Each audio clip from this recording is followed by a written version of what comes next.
పాకిస్తాన్ ప్రపంచానికే బెగ్గర్ అని మరోసారి నిరూపితం చేసుకుంది. తాజాగా ఆ దేశ ప్రధాని షాబాజ్ షరీఫ్ కొన్ని కీలక వ్యాఖ్యలు చేశారు. అదేమిటంటే పాకిస్తాన్కు ఇప్పటి వరకు ఐఎంఎఫ్ నుంచో లేదంటే వరల్డ్ బ్యాంక్ నుంచో అప్పులు ఇవన్నీ వస్తూ ఉన్నాయి. కానీ ఇవి మా దేశ అభివృద్ధికి సరిపోవడం లేదు.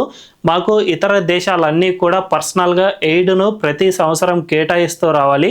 అప్పుడు మాత్రమే మేము సర్వైవ్ కావడానికి అవకాశం ఏర్పడుతుంది. ఇది ఒక రకంగా మాకు అవమానమే, కానీ మేము ఏమీ చేయలేకపోతూ ఉన్నాం.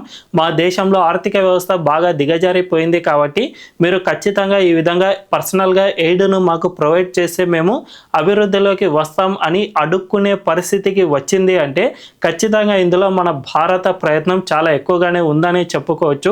ఆ దేశం మనపై ఉగ్రవాదాన్ని ప్రోత్సహిస్తూ ఉండటం వల్లనే ఈ దేశ ప్రధాని నరేంద్ర మోదీ పాకిస్తాన్ను దశల వారీగా దిగజార్చుతూ వచ్చారు. తద్వారా పాకిస్తాన్ ఇప్పుడు ప్రపంచాన్ని అడుక్కునే పరిస్థితికి వచ్చిందంటే భారత్ దెబ్బ ఎంత గట్టిగా ఉందో అర్థం చేసుకోవచ్చు.